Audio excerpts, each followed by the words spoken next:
warm welcome wherever you are. This is DISKI lovers. And if you build some email, if you want to chimbira na mshimbana na ba DISKI lovers analyst dubala na musiro sa mtambo Bafana katina Zimbabwe World Cup qualifier. Pezi ya timu ya Bafana duwane chiko draw 0-0 na timu ya Zimbabwe. My brother neri minipezi no bona ni mtambo. Hone na tohani na musi. Yeah, nendo to right body. Ningato tomangoni lumelisa no tebatebeli ba DISKI lovers ndijiri mugandia no la no follower no subscriber no share no review rito na bemigayo. What are we the mtambo nga first half my brother? Ovana zvikara zo timu ya Bafana yazwana timu ya Zimbabwe yo the is underdogs usina zvewe kamsiya ve kuzviita vukati ya mudabi yo vechikototuwa ichikoyanga ngadzipurchase ngasvinga ngadzimoments zena vandinga konotoiona musiko tamba counter attack apedzi ya timu ya Bafana yotakuchita zvona na huno mutambo novona vo yuko Bruce vovekanya zvone vatambi ngandire na vanozora bere sorry ingadiwana timu ya Bafana chiko convert zvikara zvayo ya richinga to thoma ka rutaro thoma yi ndabona mugudisi voyiko Bruce vo jena zwavhuḓi nga maanḓa ngori vo jena nga formation ya 4-2-3-1 ine formation ive chiko tenda uri riko press riko uya riko tenda uri swike u tovha uri mashudu mavi ara ngori vhuya ra ḓiwana riko kona u convert dziṅwe dza dzibola zwo ḓa zwikhala arali vha levelesa first half zwo vha zwinzhi musiwana nga police yona tshikhala musiwana nga nkota o vana tshikhala chine chimwe chone tsho to disapala sumbedza uri a ringo vana lucky mara na ndiko kona u vona movement wa ka right na ka left ka attacking yenda kona u vona nkota a tshi kona u vhuisa cross nda kona u vona musiwana police a ko vhuisa cross zwa vha zwi khou amba uri middle field wa vha wo vho hona wo vho kushuma so tsoko pfesela lutalo thoma lo vha lundu lutalo mathekeni nga maanḓa musiro vha timu ya Zimbabwe no vona mini ka timu ya Zimbabwe ngondo to i vona nga dzi moments yo vha yo ḓivhudza mini timu ya Zimbabwe tshi ḓa kha uno mutambo ya yo dzhena nga formation ya 4-3-3 ya defensive ineke yo i tshi khou amba uri rine zwo radela ringa vhathu vho ḓo onera game mara gundo ḽavho rine ḽi nga vha draw ngori zwe vha ḓela vha vho ḓela draw avhaḽa vhathu nga formation yavho vha vho draw pass that's why vha khou tou vhona vha tshi tou ya nga dzi chances uri iri swike nyana iri ndiredzise nga bola nthihi zwa dzhia tshifhinga tshinzhi musi Zimbabwe sa kona u swika mapulani ya ro vhona uliam arali vha to lutolo vhuvhili swikona na to khedza nga nḓila ine ya vho ri ya luvhilo nga maanḓa nda vhona nga 54 minutes musi wana Siphombule a tshi khou vha na one touch pass ine ya vha killer pass I tshi khou livha thwi kha musi wana Lyle Foster a dribula goalkeeper mashudu mavi ara tshi dzhela bola tshi nyangwe kudana mambule defender ya diwana iko head la bola ya diwana tshi khou bvela nnḓa ya ndi tsoko pfesa uri na kha lutalo vhuvhili ri tshi thoma u bva ka 45 ri tshi ḓa ka ma 60 minutes ra ri strong ra ri na maanḓa nda tsoko pfesa uri zwi kha mugudisi ane muṋe uri mushono nga Life Foster ndi vhaṅwe vhatambi vhene u ya nga ha nṋe ho funa obva ndo ndi tshi sedza sabu dzoṱhe dzo dzhenaho a thi khou kona u vhona sabu ye ya dzhena ye ya thusa thimu ya Bafana ndi tsoko pfesa uri holiwa kochara ka una mutambo ndi lose ka thimu ya Bafana ngori ya kunyaka gundo ri ḓiwana iko qualifier so kochara sabu dzoṱhe dza dzita a una na nthihi ya mudisela zwithu zwa khwine so ndi tsoko pfesa uri ho funa muthu no nga Life Foster o ḓibva muswana no nga nkota o funa songo bva ndi vhaṅwe vha vhatambi vha vha kona u isa mutsiko ka defender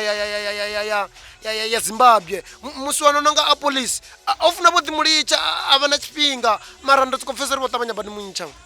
knowledge msoro khou wana red card nga 62 minutes u bva hanefho na mugudisi vho Hugo Bruce vha ḓo vhona vha khou wana yellow card yo protesta nga murahu musi wana Washington Arubi o lala fhasi vha sumbedzisa mafhungo uri u khou ḽa tshifhinga musi wana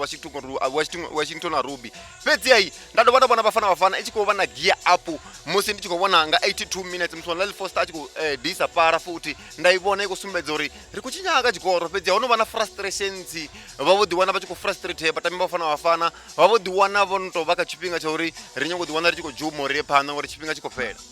ya ndi zwiṅwe zwa zwithu zwine nda sokou vhona uri zwo iteaho o vula tshikhala musi wana knowledge musona musi a tshi ḓo wana red card zwa zwi khou nyaga vhuṱali ya kochara ndi sokou pfesa uri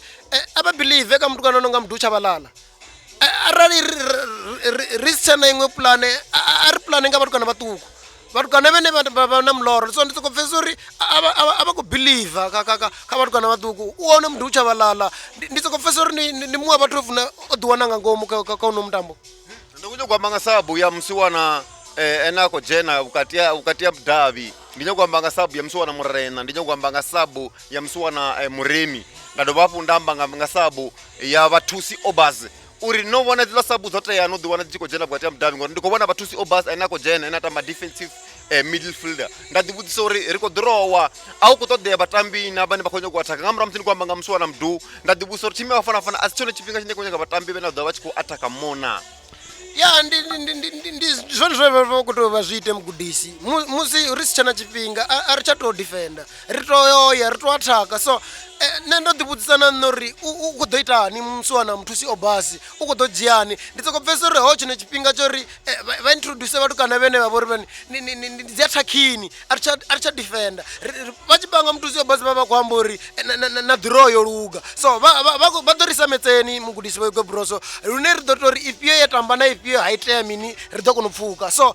ndi mumwe mutambo one ufuna risikushumisa metse nditsokobvesa uri avahumele vadzula pasi na technical staff chavo chote mbekele zimbokazi ukuwana red card nga 90 minutes ndava na mbuso ya uri yova yoteyani la red card hone zviamba uri mini ka timu ya Bafana ngauri kadi yotamba na mutambo udhawo na timu ya Rwanda richiyamba nga jesi ya national ri vari kwamba nga jesi kulanisa nga maanda so musuwana mbokazi kaliche ushumisa mbiti riche na mutambo une ndi wa vhuṱhogwa nga maanda uneho mutambo probability ingaito ripire so ate ndi ṅwedzi red card dzine yeri costa sa defender ne zwa zwino ri kwamba nga defender ya khwinesa nga maanda ri kwamba musuwana mbokazi mara u ḓo tsitsa zwine ava zwone nga vhuyaḓa o refiwa o wina bola mara u ḓi dovha alwa na muthu so ndi vhuṅwe vhuyaḓa vhene u to vhukorokulula ya ndi kunyaga uri ri ṱuwe riye kha logo ya zwino ine ya vhori i hone kha group C timu ya Benin i kha vhuimo thoma nga 17 point timu ya Bafana i kha vhuimo vhuvhili nga 15 point nga fhasi hayo havha na timu ya Nigeria ine havha na 14 point timu ya Rwanda ya mbo ḓivha na 11 point nga fhasi hayo havha na Lesotho nga 9 point yo fhedzisela ya Zimbabwe nga 5 point mafhungo anga uri timu ya Benin ima kha vhuimo thoma nga 17 point Bafana ina 15 nga fhasi hayo una timu ya Nigeria ine havha nga 14 ko fhira nga 1 point idzi mbalombalo dziamba uri mini i kha ḓivha na tshikhala na timu ya Bafana ya uri i nga ḓiwana i khou qualifya kha mafhungo ya kha World Cup musi no lavhelesa dzimbalombalo dzine logo ya group C yo ima ngayo ya mbalombalo dzi khou ḓiamba uri Bafana i khou ḓiqualifya vatikedzi va Bafana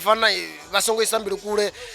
musi arali Bafana ya ḓo dzhena kha mutambo wa Rwanda ya wana gundo i ḓo vha i na 18 points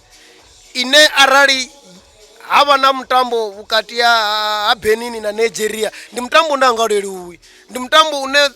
Nigeria ya qualify ngawo ina 14 points yala Benin ina 17 point Benin iko nyanga draw uri na haite chimwe chithu rive 19 point ede ingani na Bafana kana ingadipira Bafana mara Bafana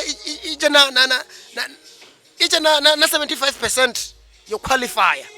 ngori bukati ha Benin na Nigeria ndi muwa mutambo une aungaleluna ruzina tuku ndichamba nga metse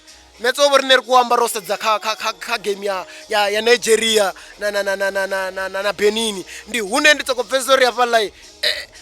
vateya vatikedzi Bafana uri vaye vatikedze timu ya Nigeria uri ai ḓiwane i tshi khou kunda timu ya Benin